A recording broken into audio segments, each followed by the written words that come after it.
Hey everyone, welcome to Frank Analysis. I am joined with you guys today with a panel. Here we have some returning people, some new people. We have B Level here, aka Ewoks Unhinged, Ramiro, Sebastian Funes, and for the first time we have Pedro here.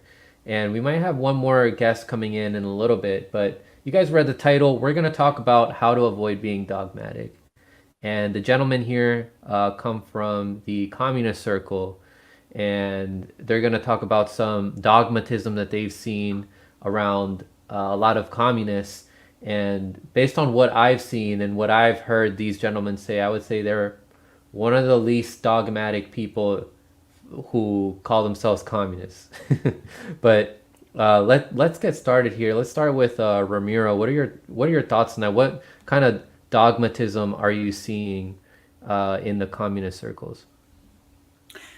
Thanks for having me on, Franco. It's always Yeah. great to be on, and I appreciate being on with the other fellows too. A really good group of guys, and I have been in the communist movement for about 10 years. I've been in several different groups and parties and organizations. I'm currently not in a group or a party for the sole reason that I have felt that many groups, organizations, parties, whatever you want to call it, become so dogmatic, become so cult like or religious or crazy.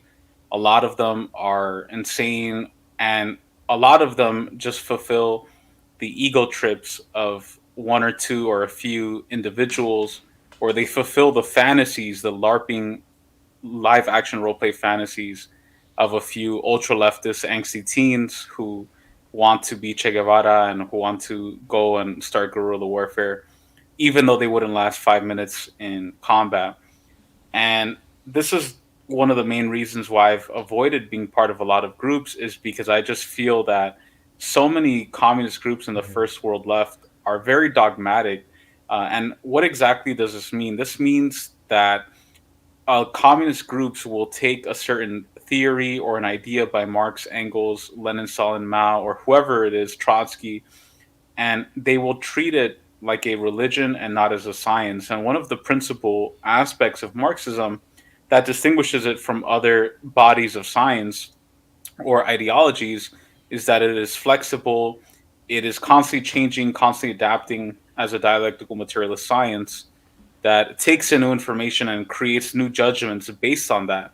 In the same way that Lenin took Marx's ideas and updated them for the 20th century, we also update Lenin's ideas for the 21st century with Xi Jinping and Fidel Castro and so many other figures of Venezuela, Iran, etc. So, one of the problems is that a lot of communist groups in the first world treated like a static religion that is stuck in the 1960s, in particular, stuck in the 1970s, and they are trying to do the same tactics and strategies that were common and prevalent back then, that not only do not work today but also alienate and isolate the masses of people. And as me, Pedro, and B Level covered in a separate podcast on B Level's channel, one of the biggest problems that affects the communist left, the groups, is that so many people are filled with ego, the seven deadly sins, right? There's ego, lust, envy, all of these different things. And unfortunately, it becomes more about the individuals or about ego or about fulfilling some fantasy than about actually serving the people and building socialism. So I would say overall, my experience with dogmatism on the left is it's unfortunate. I'd say a big problem as well is, which we won't get into detail, but a big problem as well is just the behavior of young men in particular who are Uh-huh. not able to control themselves. That's another problem, but I think dogmatism and just this rigidness of understanding reality in a very static way is a big problem, and is a big reason why I am not in a group or a party right now. Dogmatic adjective inclined to lay down principles as incontrovertibly true, exactly. Yeah, just And putting that out for you people know, who may not know. so yeah, that's pretty much it. I'm a free Yeah, agent. yeah, yeah. B Level and Pedro, you guys want to add on to anything? Yeah, sure. Thanks again, Franco, for hosting us tonight. Really appreciate Mm-hmm. it. Great group of guys here.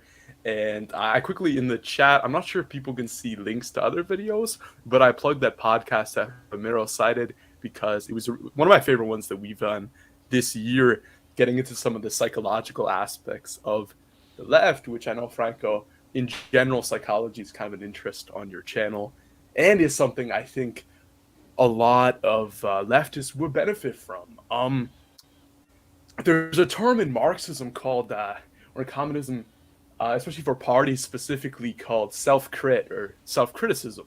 And it's really funny because some of the most dogmatic ultra-leftists will talk about this all the time, yet I see them critting anybody but themselves in that regard. Whereas for me, it's like second-handed nature. It's kind of I think I've always kind of been kind of introspective, maybe sometimes to a fault. So it's very second nature for me to just kind of mull over and think about, okay, the concepts I put out, what was good about it, what are areas I want to improve, etc. And I think as I move more into real life organizing, that's also something that's very important now. Compared to Ramiro, I've been more of an online persona myself, although I have brushed close to the Canadian Communist Party. I never joined, almost thought of joining twice, but due to some ideological differences, they don't want me in the party at all. And to be quite frank, after some of the scandals I've seen them do from the outside, I want nothing to do with them either. And I think a new party of a new type is definitely in order up in the north. By the way, there's someone quote that says your dogma has rabies, and Pedro, I don't know, that kind of reminds me of a certain song that we know, but I won't really. Let's just not. Anyway. That's just one at a time, man. Leave it be. Yeah, not the time. But yeah. So in the online space, especially, you see a lot of dogmas, and one of the reason that I am like kind of like a free agent as well, like Ramiro said, is online vanguardism is bunk. Franco, we talked about it in the last podcast that we did. When people start thinking they're the vanguard online, that's where their egos just fly through the roof. Quite frankly, it's very embarrassing to see that kind of thing.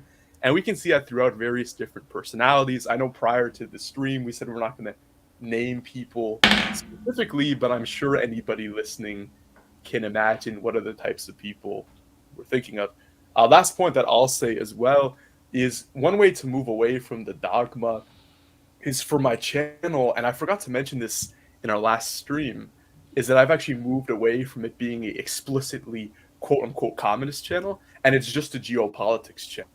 Now, I do give a scientific socialist analysis. That is the lens that I analyze geopolitics from, but it came to me when I was streaming with some of my comrades, shout out to Pete and Anunkasin, we were breaking down a Joe Biden speech. And there was someone very enthusiastically in chat, really liking what we had to say. It was their first time ever listening to us. And 2 hours into it, they said, wait, you guys are communist? And they had no clue the entire time. They just tuned in, just seeing we were breaking down a Joe Biden speech.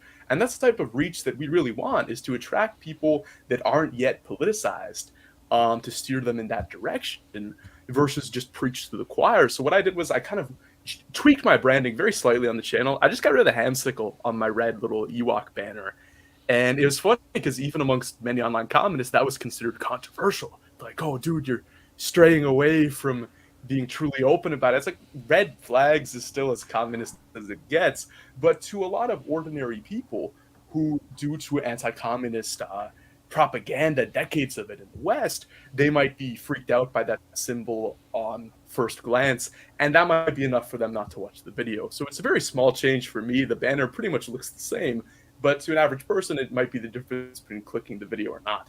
And I think that's one of the strongest examples I've seen of dogma on the left, of people just saying, oh, dude, you got to have the imagery. You got to have the aesthetics. It's like, isn't it about the analysis that should come first above anything? So yeah, and even keeping the Ewok, right? It's silly. It's like, there's certain characters that are like, why does he have an Ewok? And do a cope stream about that. It's like, I have the Ewok because it's a funny sounding name. I thought of it when I was younger. And when I do something more serious, I'll probably put my real face out there. I'll put my real name. I'll be part of an org, etc. But on the internet, I feel like it's kind of a fun name to use for the space where we're actually doing some analysis that hopefully gets people thinking a little bit more. yeah, that's kind of my spiel. I kind of went all over the place there. Franco, let me know if you have anything to say there before we pass off to my comrade Pedro, who's been a really Yeah, I'll great say teacher. something. Yeah, I'll say something after Pedro goes. Okay. Well, again, Franco, thank you for having me too. I've been a fan of your show and seen quite a bit of it, and I like it. Thank Well, you.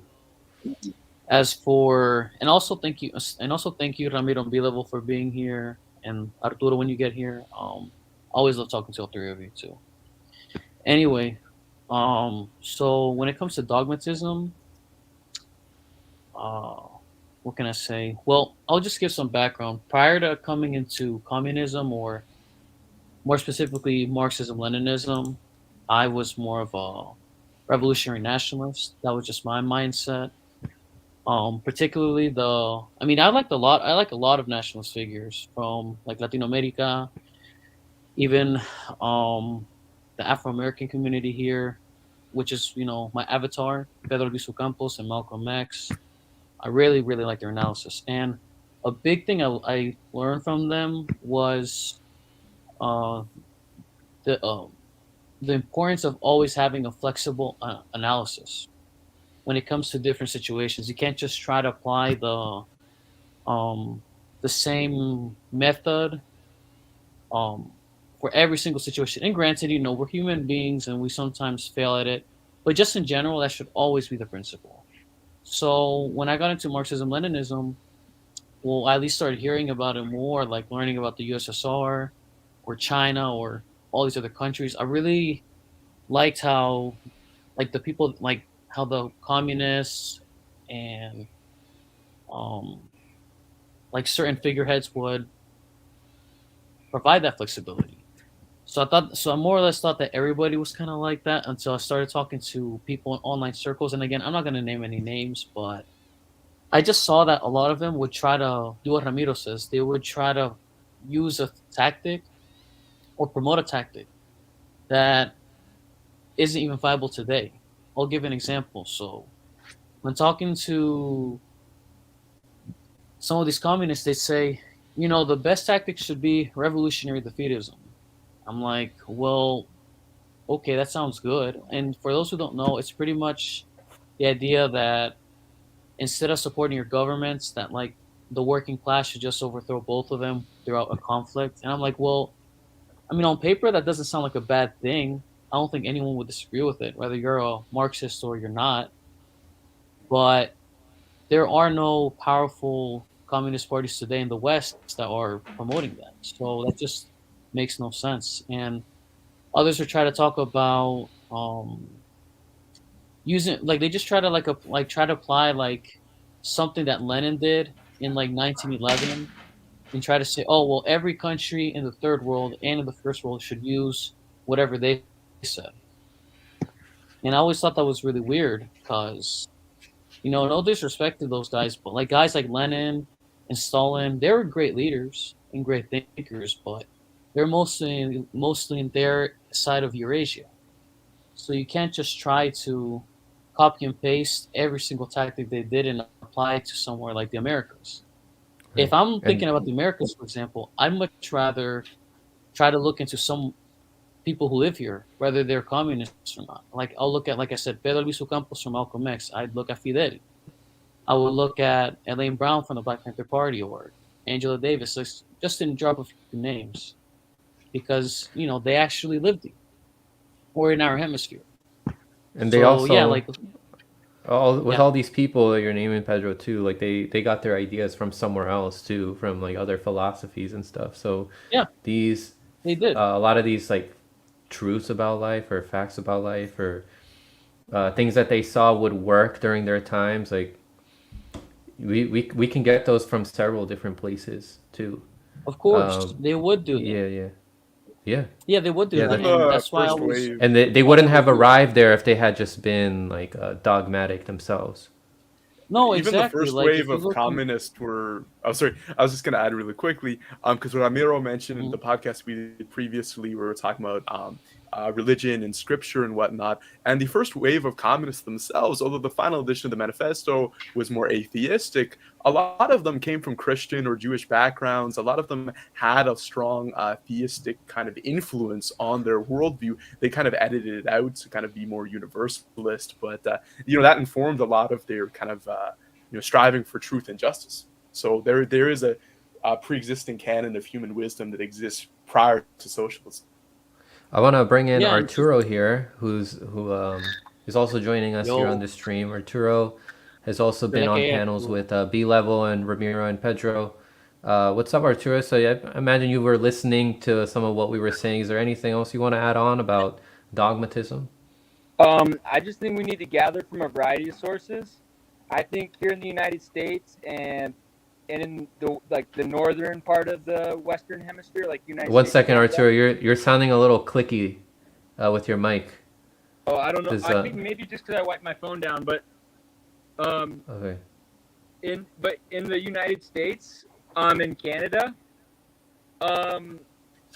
people they look too much towards like Marx, and Marx is good, and we should take from Marx. But like Pedro Eki said, we should learn from people that were in the Americas as well, like Malcolm X, Albizu, Jose Vasconcelos, who is a philosopher, politician, and lawyer from Oaxaca who really emphasized mestizaje. We should look at him too.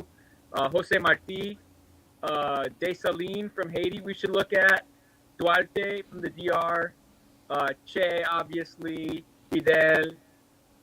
Yeah, I believe that we need to look at both people from Eurasia, but also people from La America as well. And if you look today, I just want to say this real quick. And if you look today at Latin America, which is the most revolutionary region in our hemisphere, called the Americas, that's exactly what they're doing. They're literally looking into all these names that Arturo and I just dropped, and they're trying to synthesize for something that works for the 21st century. Mm-hmm.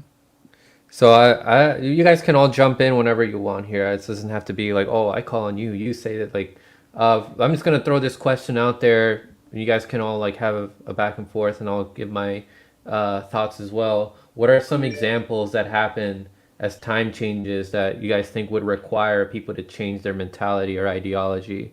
Because you guys were mentioning that some people are just like they attach themselves to a theorist or someone, an author who is from a certain time, and then they don't want to change some of the strategies that they use. What are some things that happen throughout history that you guys think would require people to change their strategy while still maintaining some of the essence? Yeah.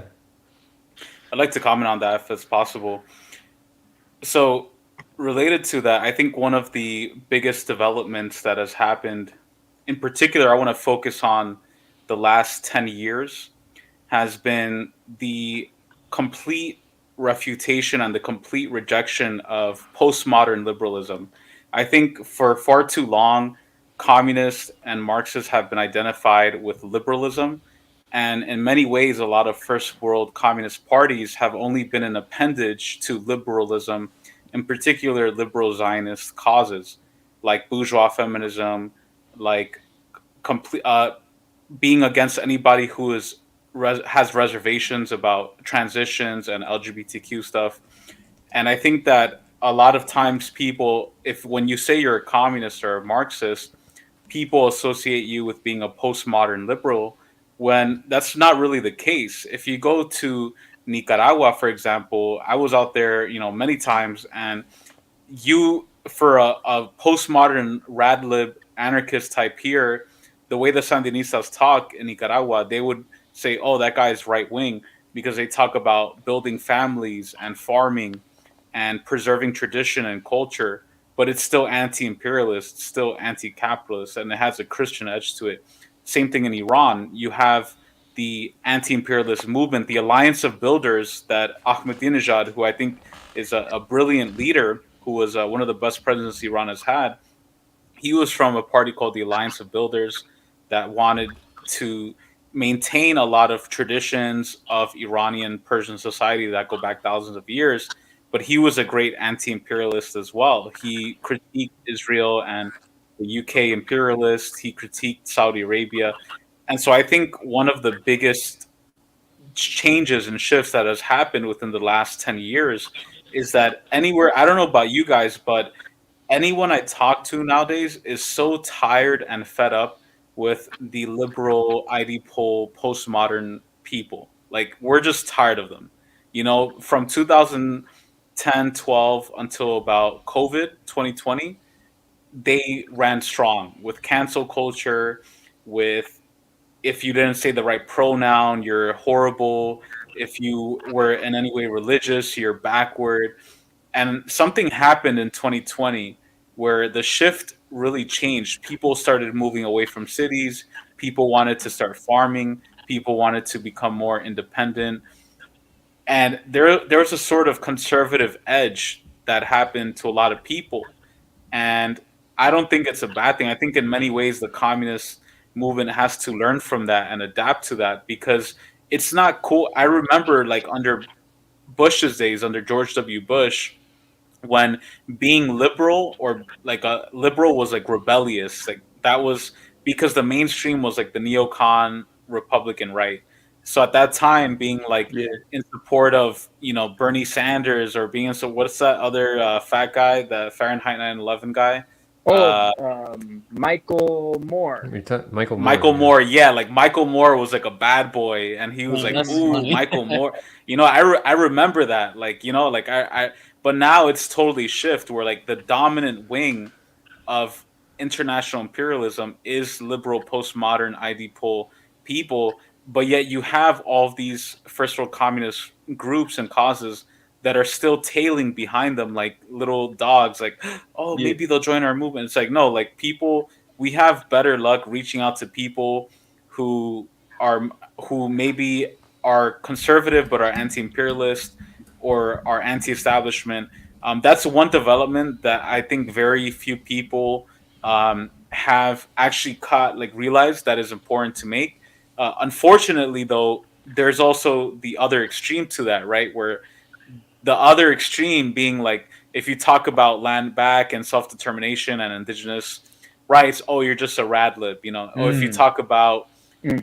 LGBTQ, you're just right. So it's being able to like navigate because the pendulum is always swinging culturally. I've seen it happen. Like 10 years ago, people saying the word woke was actually cool. I remember that. I remember like 10 Mm. years ago when people would be like, "Yo, Franco's woke, man." I remember it Like, oh, too. and people would be like, Mhm. "Whoa, like, yeah, like he's woke." Now, if you call somebody woke, it's like a pejorative, it's an insult. So Yeah. Yeah. Yeah. the cultural pendulum is always swinging. So as communists, how do we, instead of grabbing onto the pendulum and just taking it, we have to control it. Like we have to Mm. we have to be the shit. Like we have to be the people creating culture. We have to be the people who dominate that space and and not let our political views sway, to fucking what is it, MAGA communism and or to like Yeah. postmodern or postmodern liberalism. They're both a false dichotomy, So how do we like? Mhm. That's Yeah. why I So always study. Yeah. I think where you're getting at, Ramiro, is that a way we can avoid that is to maintain some principles, right? Mm. Right. And I think Exactly. building off what Romero was saying, there's a difficulty in being a channel like that that doesn't fall into one of those two camps because ultimately, as much as supposed dissidents on this platform like to reject the Republicans and Democrats, sometimes they're tailing them, to be quite honest, when it comes to CPUSA and the MAGA communists. But there is a tendency for quote unquote communists to fall into these two lanes of the quote unquote culture war online. And when you don't fit into that, then you're seen. Because I've been burning at both ends when it comes to that. Ramiro mentioned how we can reject the postmodernism of bourgeois academia at the same time being in solidarity with movements for self-determination and hardcore anti-colonialism that's actually about the land and the resources, not just about some like vague post-colonial theory. And I got into it with these MAGA because they saw me rejecting the postmodernism, like, oh, this dude's based. And then when it came to the land sovereignty, they're just like, what, he's woke now? And it's very funny because, like to me, you can't be, because I'm of a South Asian background, and to me, I feel like it's hypocritical to be pro-brown about the homeland, but be here and not be pro-brown for people striving for self-determination. It's completely hypocritical, and there's some people that do throw out that solidarity and want to be MAGA or whatever, but that's not how I roll. And I just told people, look, if you're not for that, then unsub to me.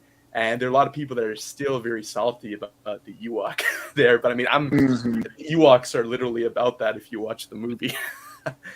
And another point I'll add too, speaking of the pro-brown stuff, is with some of the more postmodern communists, a lot of them are kind of bougie white college kids. Not all of them. There are some POC in the mix, but they have this kind of viewpoint that rural whites are completely conservative, and there's conservative leaning or whatever, but that communities of color, they're all woke. And like I said, I'm a South Asian background. You guys are across the Latino spectrum. Like, we understand there's conservatism in our own communities. Sometimes it manifests in a different form than in the white community.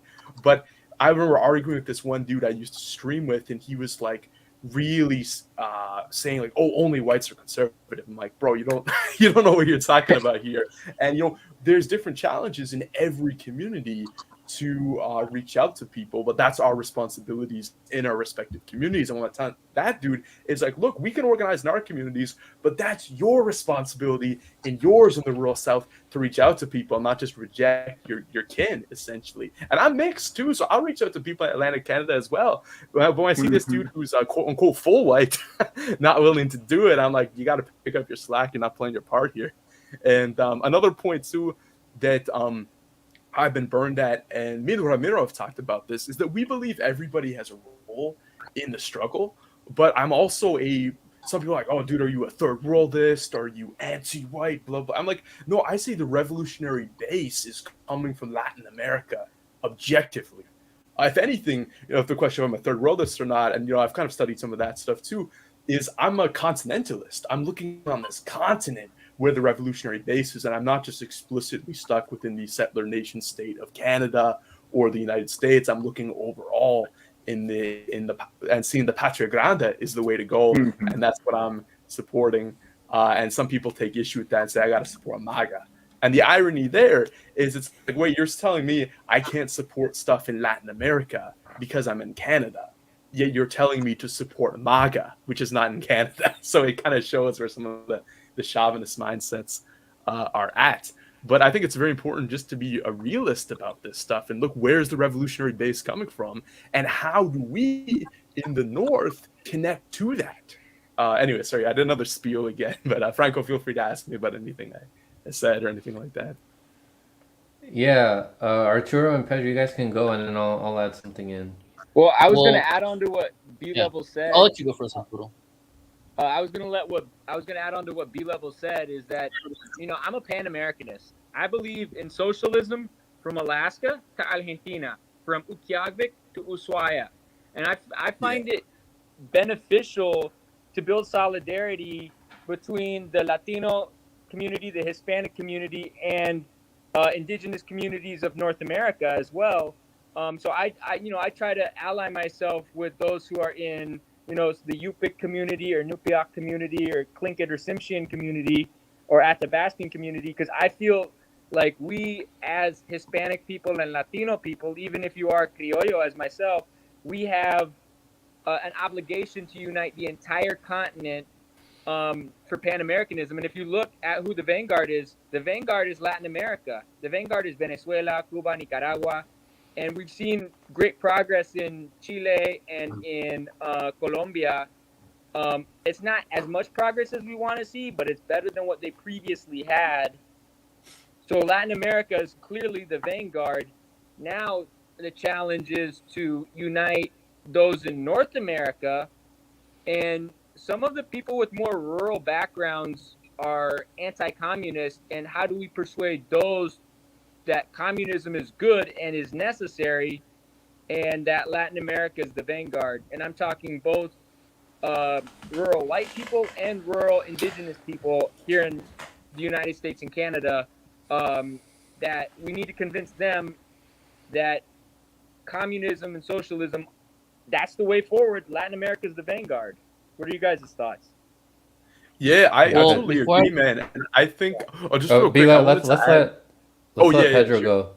Yeah, and then Oh you no, I can was voice just your. gonna say, I was no, it's fine. I was just gonna like veer it off a little bit to answer the question regarding how you change people's minds. Well, in my personal life, when I talk to people different, like who have more conservative values or more liberal values on things like LGBTQ plus and stuff like issues and or abortion issues, I always my thing was always been this. Like I think the best.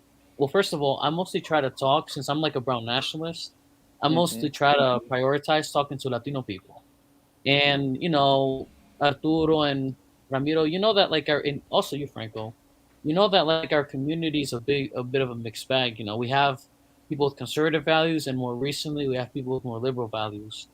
My approach has always been this. You know, we should try to unite them on their common like national struggle, regardless of what we think. Regardless of what we may agree or disagree on things like abortion or gay marriage.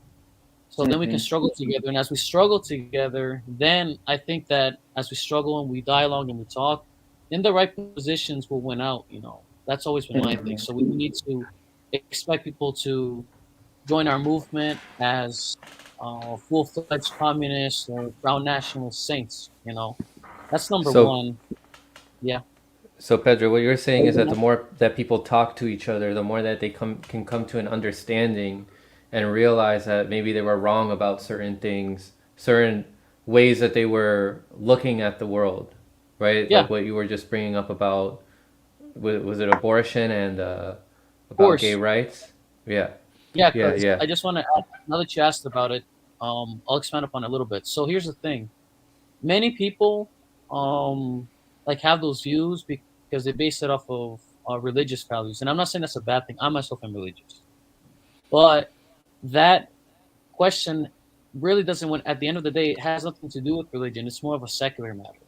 And if you can Mm-hmm. simply just explain it to people about things like secularism and how we want to create how that's like the ideal society we want to have instead of a society that has theocratic laws, most people will understand because, like, for example, in the land community, many of us look up to a lot of liberators. If we read about those liberators, they had some, even though they had respect for religion, they had a really secular outlook. So if you could just explain things to them in a language they understand, but like for the 21st century, they'll get it. And like you said, it's about talking and patience and dialogue, and it'll come sooner. It'll come sooner or later, but it's gonna happen.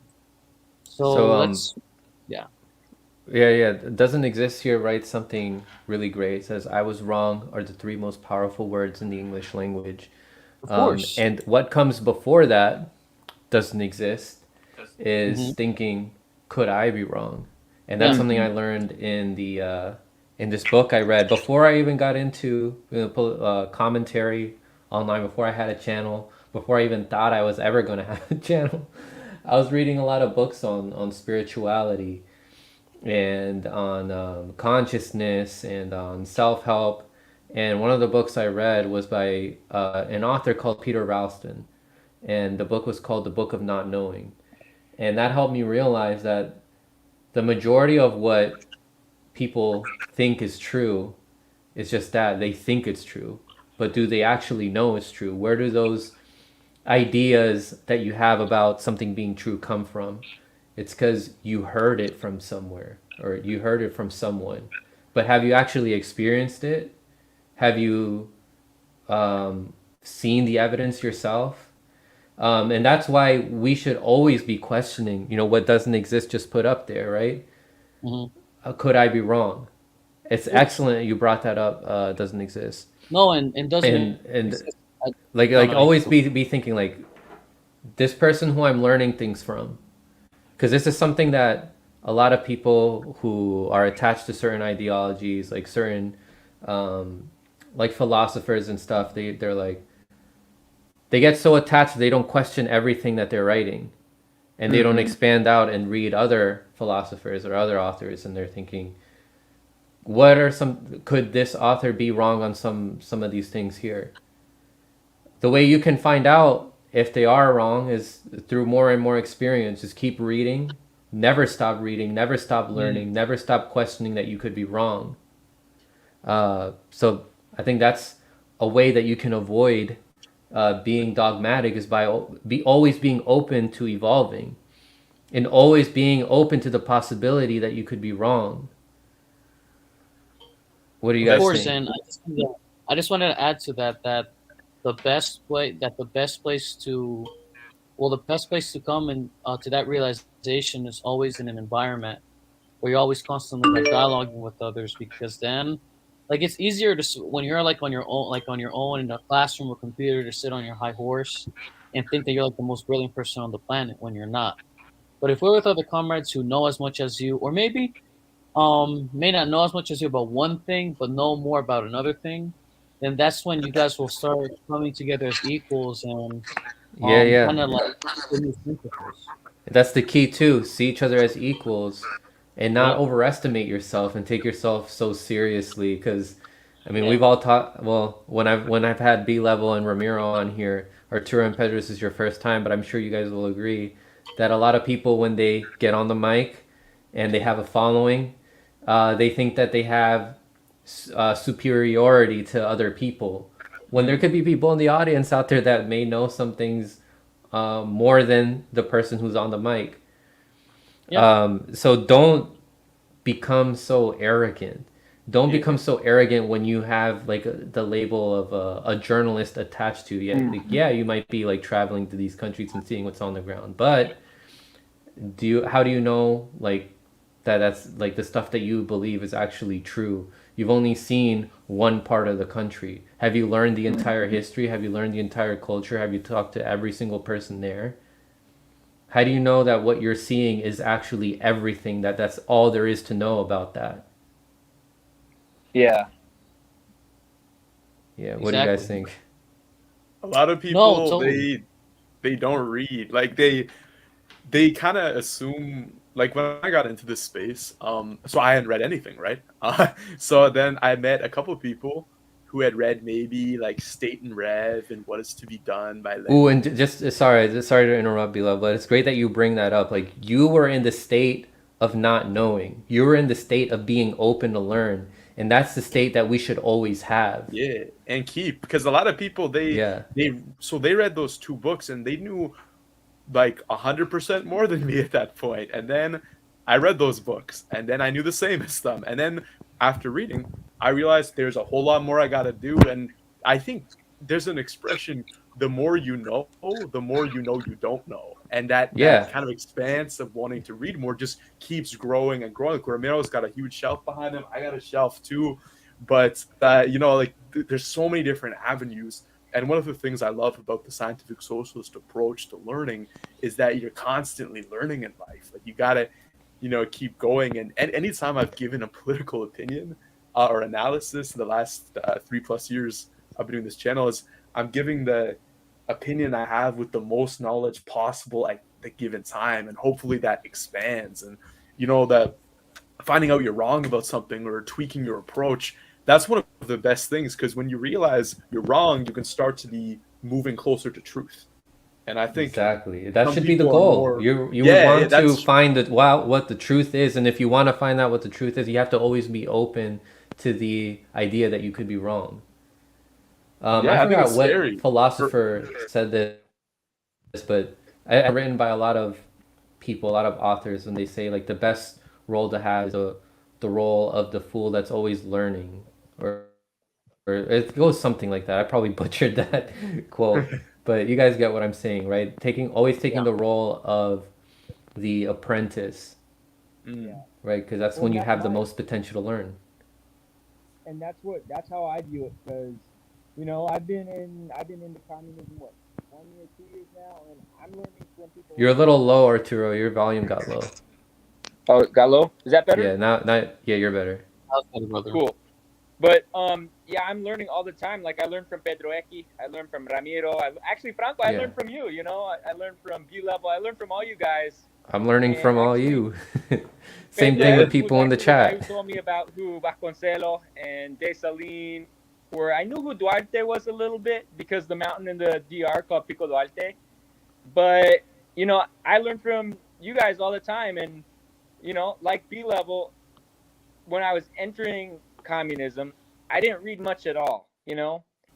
So I had that motivation to learn. So now I read. I've been reading a little bit more now, and I'm gonna increase that amount, and read even more now. Yeah.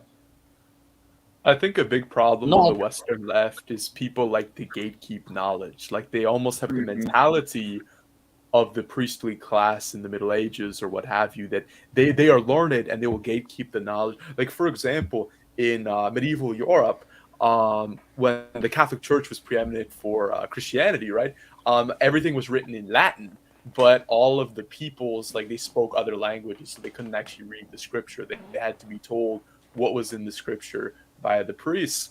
And it's kind of similar to a lot of streamers. They tell people what are in these books, but Mhm. people and a lot of streamers who like to gatekeep knowledge, they don't actively encourage their viewers to go read this stuff themselves. Or to And even read beyond that. yeah, Like to yeah, and read they even kind of more. they try to direct people, and I feel like that that mentality, like it's always been in class society where you've had people, they have Mhm. power and they want to hold on to that knowledge, versus the more Promethean instinct of wanting to spread the fire to the people, give people the fire to solve their own problems. And that's what you're each one teach one. That's a true communist mentality distilled at its most pure for knowledge. And yeah, that's a big With problem on the with left. and history, level just. Mhm. I No, I was just I was wanted to. gonna say like with history, like what we know what happened is based off of like what people have written about that experience. But at the Mhm. end of the day, we got to realize we weren't there, so we have to rely on, okay, what has the most evidence. And then when we have like a discussion with people about what actually happened, it'll have to come down to what has the most evidence. And then we Mhm. just accept that as that's what works most. Because you can have these discussions like for finding truth, um, which is different from having discussions on opinions on what is right versus wrong. And those discussions that you have about facts at the end of the day have to come down to what has the most evidence. What do you guys think? I'd No, like to Sorry, that. Pedro, comment you were on gonna that. say something. I just wanted to piggyback off of what B level said by saying that by adding that uh those Western leftists act like priests in another way. They like to have like a canon of thinkers that they see as the best, like Lenin, Stalin. It's usually Lenin, Marx, Stalin, and Mao, and it's usually those big four. Oh, and Engels, yeah. It's usually those Mhm. five. And then they don't go We beyond don't. that. No, they don't go And they beyond that. don't they And if don't you look at other principles either, other principles of philosophy. They don't look at like spirituality. They exactly, don't look at any of that. Psychology. exactly. Mhm. And when And I was walking in a lot of these circles, I would I came with a more like a revolutionary nationalist mentality. But even though I still knew that like that camp had a working class background, they just worded things differently.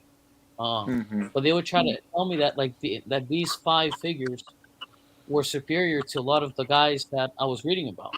And I instantly didn't take that from him, and I was like, okay, well, I'm not gonna deny that those guys were great, but like Lennon never, as far as I know, he never stepped foot in Latin America. So Mhm. how is his analysis? How is it that his analysis is like 100% better than Yeah. what like Dessalines did in Haiti or Bolivar did? Like that doesn't make any sense. Or even Che And or Maria. and remember, Pedro, you take what works. You take what you know to be Exactly. true, and but always maintaining that openness that it could be wrong. Right? You Exactly. go Yeah. with what has the most evidence. Yeah, exactly. That's 100% true. That's 100% true. And but like these people would try to act like no, unless you follow these five people and like do 100% or 90% of what they do, you're Yeah. great. You're a good communist. But if you don't, you're a revisionist or not communist enough. Mm-hmm. But yeah, that's been my Also, experience. I don't know. The anti-revisionist tendency as well. So the anti-revisionist tendency kind of came about in the 1970s and 1980s in the United States and France and other places where, Euro communism, etc. That's a little bit different. Basically, they were the proto quote unquote Maoist movement, which I know, Franco, being from Peru, you obviously know about the quote unquote Maoist, which were really influenced more by Lin Piao's reading of Mao versus Mao Zedong thought, which is a different kind of, that's more of an addition to Marxism Leninism. But the anti-revisionists, they were essentially ultra lefts who, they really picked a camp in the Sino-Soviet split versus having the more base take of the DPRK, for example, which tried to still be aligned with both, which is really what the any good communist outside of those camps should have been doing at the time. The anti-revisionist, unlike their Maoist, the subsequent quote-unquote Maoist movement, the anti-revisionists have no specific principles to delineate how they're different than Marxist-Leninists.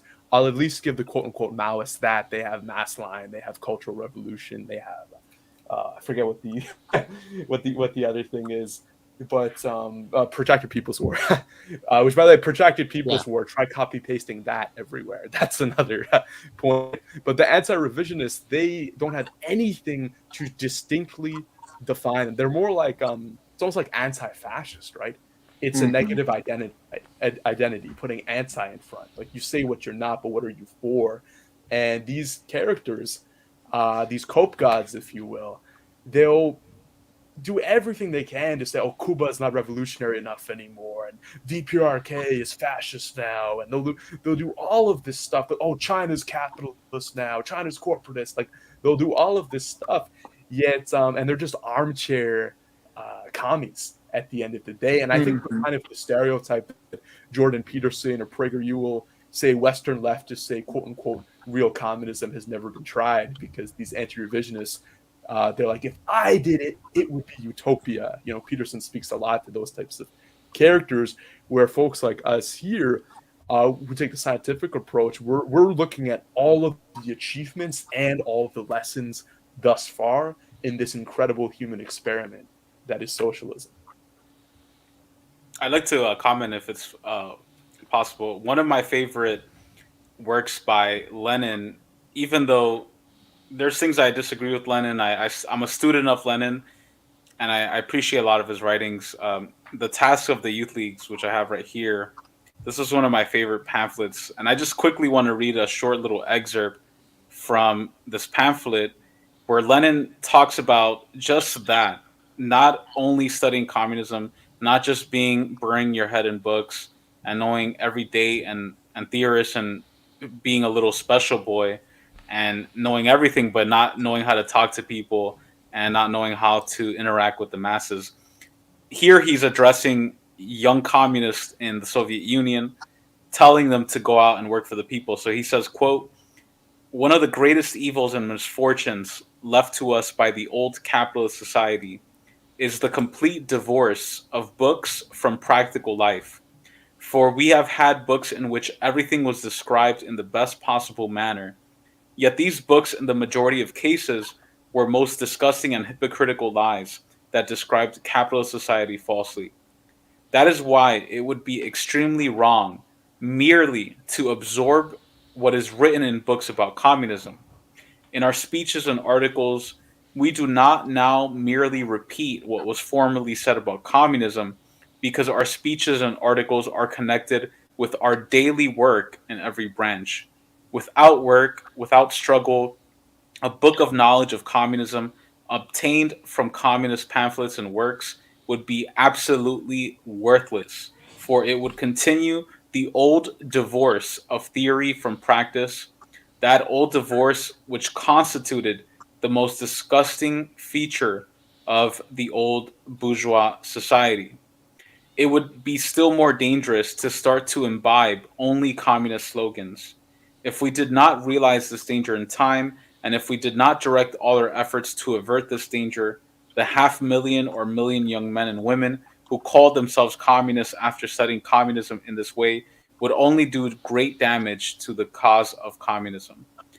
And basically, what he's saying here is that it's not just about reading books and you're a communist. What makes a communist is your everyday struggle. Some of the best communists that I've met in Latin America and the Caribbean have can't even read or write. I've met women. I met one woman, Margarita Murillo. I've spoken about her before, who was a campesina from Honduras, where my family's from, and she was barely literate. She didn't read or write that well, but she was very sympathetic to communism. She participated in helping the FMLN movement in El Salvador, supported the Sandinistas in Nicaragua, traveled to Cuba and the Soviet Union, and barely read Marx or Lenin, but she was able to actually produce movements in real life and mobilize hundreds and thousands of people. And that's what a communist is. A communist is a person of action.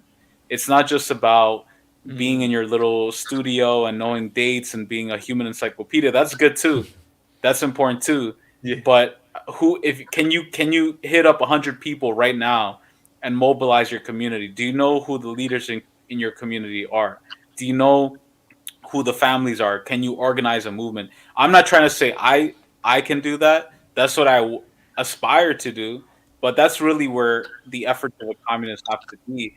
And I feel like in the Western left, so much attention is just focused on getting the correct theory, and then from there outward, being like, okay, with this little correct, perfect, dogmatic, concrete, clean, crispy, clean line, then we're gonna organize. It's the opposite way. You have to theory comes from practice, not the other way around. And if we actually want to see who are the real heavy hitters today, I know, I'm sure all you guys, why is it that some asshole called Andrew Tate gets more views and following of young men? If Andrew Tate was a communist or revolutionary, he can organize and mobilize young men around the world, millions, to do what it is. That's not to say we have to stoop down to his level and be as disgusting as he is, but we have to study, like, we have to adapt our tactics to the 21st century and be relevant and be able to have a practical sway among the masses. And that's really what it means to be a communist, in my opinion.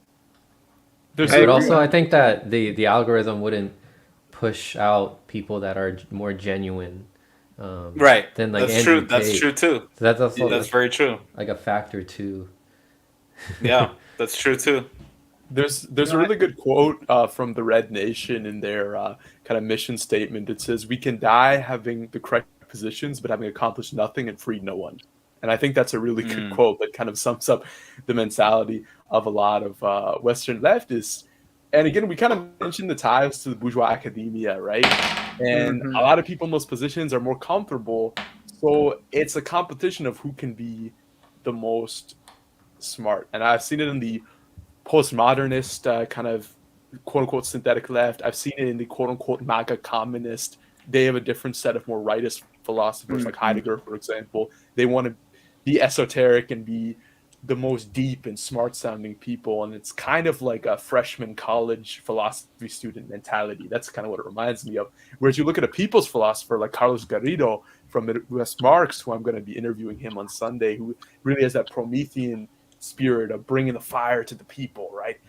And I think a lot of people just got to realize, like, this isn't about being the smartest person in the room. I do not want to be the smartest person. I learn from having people like you that I get so much wisdom from. And I think having that open mindset, like actually listening to other people versus just like, people can listen to the stuff I host on my channel.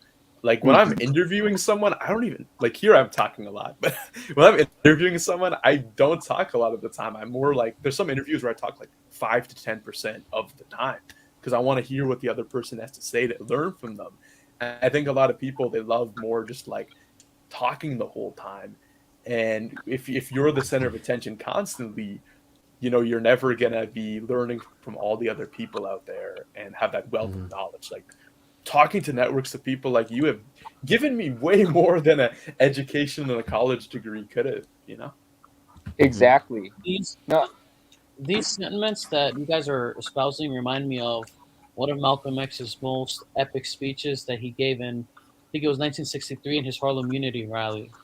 where he was calling upon people in his nations, his African nation, to unite under one common struggle. And he said it like this: it doesn't matter if you're in Christ, on Christ, or around Christ. You're still catching hell here with all of us together. Then he started dropping names like A. Philip Randolph, Martin Luther King, Roy Williams. And his reason for doing that was because he wanted the Nation of Islam, he wanted the integrationists, he wanted the Muslims, the Christians, the atheists, everybody to come together and solve their problems overnight without, and you didn't have to be a nationalist. You just wanted unity. And um that flexible approach is what is lacking right now in a lot of these communist circles. Actually, probably most of them, at least The online, vast not around majority. In general, too, not just in Yeah. the communist circles. But yeah, more Yep. people need to come together and talk. But going back to what Ramiro's saying about some of the best communists he's known have been illiterate, but they've been great at mobilizing people because they know the families, they know the community. I feel like, you know, if your family's established in a place like mine is up here, they've been up here, they've resided up here since 1960. Like, that's, you know what I mean, like that's your calling, that's your avenue, and it makes it much easier, to mobilize. And going to what other people were saying, most of these academic people, because I spent a year in academia in college and then I dropped out. Most of them just sit in class and they haven't seen the real struggle. I think the real struggle is going to come from like the factory workers, the retail workers, farmers, commercial fishermen. That's where the real struggle is going to come from, not from academia. Facts. Exactly. And what I really wanted to push, like, I've always been about, like in the North, I've always been about coalition. And I kind of really view the coalition that's going to bring about socialism being that of the oppressed nations and the neglected regions working together, which we can see that in the rebellions in the latter half of the 19th century around the Red River Colony, the rebellions there led by Riel and Dumont. You saw a coalition of indigenous, Métis, and also some Anglo settlers that also joined on in that coalition because they felt, like abandoned essentially, and a neglected region, right? Like so many parts of Canada, whether it's Atlantic or Western, and also there's the Quebec movement as well here. And that those are really going to be the basis of socialism in the North. And I imagine a similar composition in Alaska as well for Arturo. And the left here, who are cosmopolitans based out of the academia in the Greater Toronto area, predominantly bougie kind of white folks. There are, again, I said there are some POC in there too, but they have they're in this bubble where they completely reject their kin in the neglected regions, and and similarly POC that join that space, they often rebuke quote unquote strongmen or authoritarian states of the global south. So if you're a person of color in those cosmopolitan white spaces, you're brainwashed into hating the revolutionaries from your homelands because they're seen as like masculine or authoritarian. So that's where, yeah, Ramiro, I see you ready to go if you want to build on what I'm saying here. 100%. I think you hit on exactly a great point, is that within U.S. imperialism, Western imperialism, one of the biggest advancements has been intersectionalizing imperialism and having woke POC scholars fill the halls of academia and fill the think tanks. And one of the things that the imperialists have that's very brilliant, unfortunately, is that they're very good at adapting and learning from the enemy. They're like, we want to learn from you. What language do you guys use? Look at the Iran protests right now, right? They're using bourgeois liberal feminism as a color revolution style attempt to overthrow Iran. They're doing the same thing in Bolivia. They've used fucking indigenous liberation, even though there's an indigenous socialist movement and president Right. in power. They're using Yeah. indigenism to attack an indigenous socialist government. So it's like it's like I like to make the analogy of it's like those movies where they clone a good guy and they make a bad guy version of him, and they people are confused like, oh, which is the real good guy? It's like that, Mm-hmm. and that's a big problem today. That is a very very dangerous element. If you look at Netflix, if you look at Hulu, they're trying so hard to push shows about like other communities and make them feel included. That's what capitalism and imperialism is very. Even the Zionists in Israel, they'll start putting like Sudanese quote unquote Jews, Mm-hmm. and they'll try to make themselves intersectional and diverse. And that's a big weapon that they have. And one of those strategies is to paint anybody who is masculine or is defending their country against imperialism as a tyrant. This happens especially with Latin America. Daniel Ortega, who an amazing guy in Nicaragua. Daniel Ortega is the last living president of a country who came to power in an armed guerrilla movement, right? Mm-hmm. Because he's I personally haven't met him, but he has a wealth of stories. Like he met Kim Il Sung, he met Che Guevara, he met Fidel, he met Thomas Sankara. Like this guy has seen and he's still alive. Like he's a living Mm-hmm. legend. But then you have all these like bourgeois feminists out here in LA. Like I live in LA, and here in UCLA, University of California, Los Angeles, they have the Central American Studies Department, and you have all these blue-haired woke, Wow. feminists who are like down with this dictator, and they're organizing the protest. And it's like, dude, like, what the fuck are you doing? Like, Yeah. it's just crazy to me, and this is a big weapon, and this is also a way to it's also a way to what's the word, like I don't want to say the word cuck, but like it's a way to like weaken the enemy, like Undermine. how you Mm-hmm. undermine, like to make you're not allowed to be strong if you're from an oppressed nation. Like if you're Mm-hmm. Gaddafi, like you're not allowed to be a strong man. Like people want a strong man. People want a leader. People want somebody who is gonna be strong because their nation has been so pillaged and pummeled for so long. Like think about China. Like after 100 years of opium, they wanted somebody like Mao as a strong man to come and be like, get all these people out of here. Like they're done. Like you want strength, and part of imperialism has been this divine feminine, like bourgeois liberal feminist attack on men of color in particular. And I think look at the way that they assassinated Gaddafi, the fact that they Mm-hmm. impaled him, look at the things that they did to him. That was a message. That was like a sign.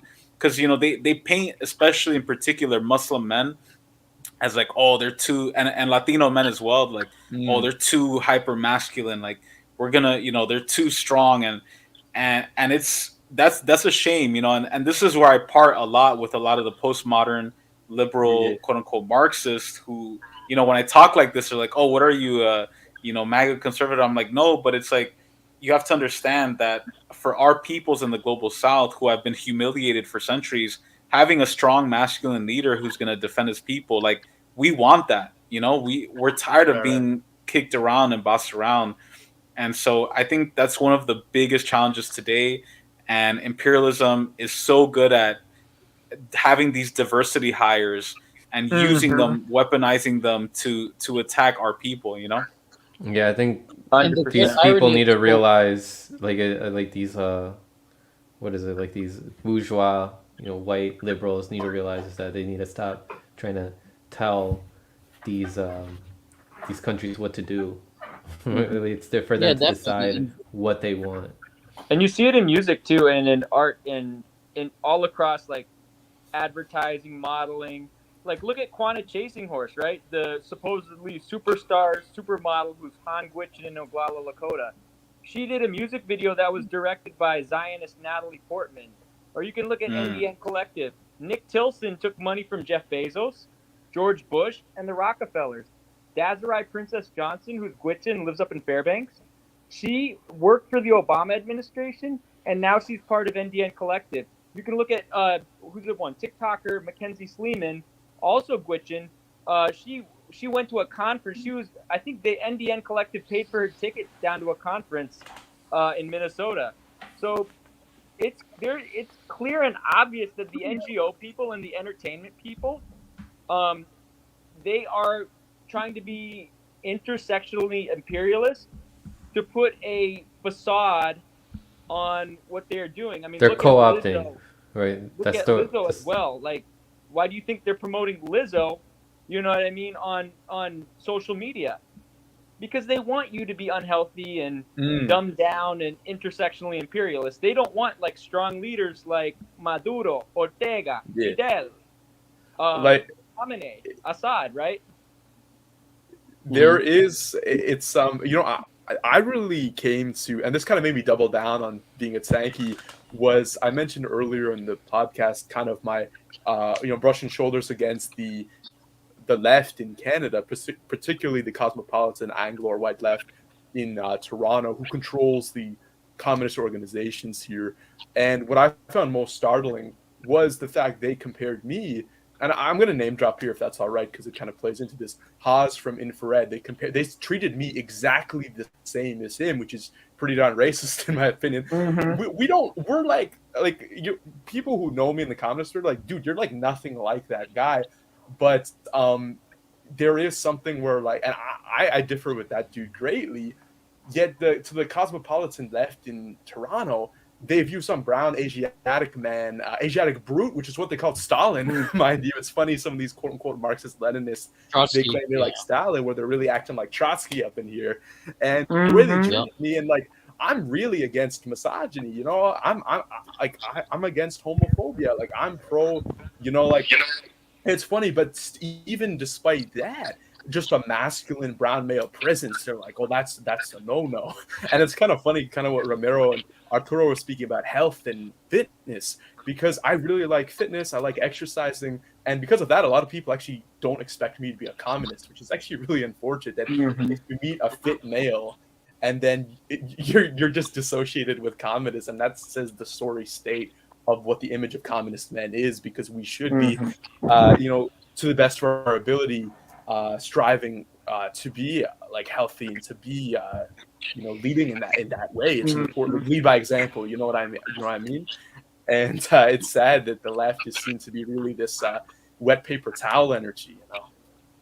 Exactly. I think we should also remember Yeah, all these though reasons that no are matter these reasons, like even with these strong leaders that you guys are mentioning, that they're not gonna be perfect, and to be Mm-hmm. careful to not like form dogmas around them. Otherwise, we're gonna fall into the same traps as some And of be these humble people. too, because I mentioned Yeah. Haas there, and would say the biggest difference between me and Haas is boy and man. To be quite honest, now I'm a man, but I still have a lot to learn, but to understand about being in control of your masculinity, because I think the male kind of archetype communist that Ramiro is speaking to, the biggest threat is when you're in control of your emotions. That's what they actually fear, and they try to break you down in so many ways, as we spoke to in our Seven Sins of the Left podcast. They want you emotionally. They want, like, for brown men, they want you to actually be like Andrew Tate or like Haas. They want you to not be in control of your emotions, not in control of your hormones, spinning all over the place, self-destructive, because when you're like that, you're not effective at countering imperialism. It's yeah, with and clarity. I just It's with wanted to, clarity. we're just gonna Clarity add is what that we like need. all the points that you guys made are the reason why like this co-opting of the term woke is ironic, because if people look into the term "stay woke" is actually like the full term. It was "stay woke and be aware." It was sang by an old African American singer named Leadbelly, and Mm-hmm. it was kind of his song of. He explains in the end that his point was to warn young black men of staying away from white women because it could get them lynched. Now, I'm not trying to. Now, that was in the time frame, but I was just explaining the context for it. But the term really got popularized by another strong man who's really controversial today. His name's Marcus Garvey, aka Mm. the Honorable Marcus Garvey. He would Mm-hmm. tell his people to be awakened to because they were asleep, and people would take these terms and apply them. And if you saw who he surrounded himself with, Garvey would surround himself with men and women in uniform, like military fatigues and like nurses, because he wanted them, the men and women of his nation, well, not just here in the U.S., but of African people all worldwide to have a strong opinion of themselves. And granted, Garvey was not perfect. I have my own critiques of some of the things he did. Like, for example, the guy wasn't humble. It was really hard for him to listen to others at times. But I still give the man his credit where it's due, and he's the one who gave his people self-esteem and made this term famous. And I think that eventually it'd be nice for us to take back wokeness from these synthetic people, and also from. So I gotta cut the stream in a bit here, so I just want to get everybody's final words here, and I do gotta say this was a great conversation, guys. There's got to be a part 2. Have some more of these philosophical talks. So, what are your closing remarks? What do you want to leave the audience with, as well as where they can find you? Well, I'd like to start off by saying thank you to Franco for having me on. Muchas gracias. Of course, yeah. I'm a huge fan of his show, and it's a big honor to be on here. Yeah, but my closing arguments is that we need to find a diversity of sources from both Europe and La America, and we also need to look at the many ways in which the ruling class and the deep state is trying to tear our people down and make us addicted, unhealthy people that are subservient to imperialism. And then obviously read diverse sources. Read the Quran, read the Bible. Read Marx, Vasconcelos, Duarte, Albizu, right? But also analyze what they had to say, apply it to your own lives, and organize within your community. Especially if you're somewhere with poor infrastructure. 8-lane roads. Maybe you're in a food desert. Maybe you're in a town that has poor public transportation, or where the sidewalks don't get shoveled when it snows. Organize in your community as well, but also read from a diverse variety of sources. And then look for the celebrities that are trying to derail the movement. The people like the Pharaoh Wunatai, Quanta Chasing Horse, Desiree Princess Johnson, all the Gusanos. Look for people like that and make sure that we are exposing those people and educating our communities on how to live to the best of our abilities, but then also learning from other people in our communities and around the world. Who's next? Oh, well, I'll just go. Again, Franco, thank you for having me on too. It's an honor. This is a great show. Also great panel. The thing I would like to say is, be humble, educate yourselves, try to have an open mind, and also try to instead of us trying to find ways to tear each other down or call each other names like revisionists. Let's try to build coalitions. Find and following the example of the Poor People's Campaign or the Rainbow Coalition. Because at the end of the day, I think that should be the goal for us as communists. And I know we're not nowhere close to being there, but let's try to adopt that mentality when we're talking to people. This could be a potential combat. If we do that, I think it would take us farther than where we are now. Yeah. I'd like to say shout out to Franco, shout out to all you guys. You guys are awesome, great group of guys to talk to. These are important conversations to have, in particular as young men on the left. I think these sort of spaces are needed, and this is exactly why, unfortunately, people like Jordan Peterson and Andrew Tate and all these other right wingers get so much attention, is because there's no spaces on the left for young men to have these conversations and guide each other away from a life of sin or whatever you want to call it, or just a life of horrible actions and no direction. And one thing I just want to leave people with is that as communists, as anti-imperialists, or whatever you want to call yourself, we always have to make sure, and I'm trying to do this as well, is you have to make sure that everything in your life is squared out. So in construction, we have this term called squaring your area. So if you're going to build a structure, if you're going to build whatever it is you're building, you have to make sure that you're measuring 3 times, 4 times to make sure that your rectangle is perfectly square, that every angle is 90 degrees. You've measured it several times, you've made sure everything is correct.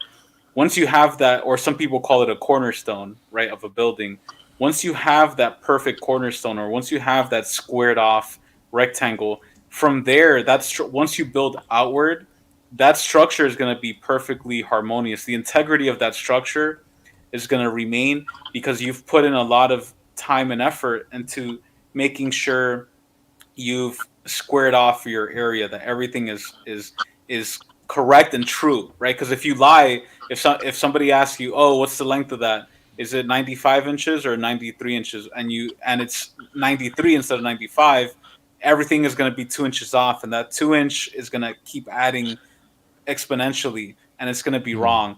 We have to apply that same concept within our life.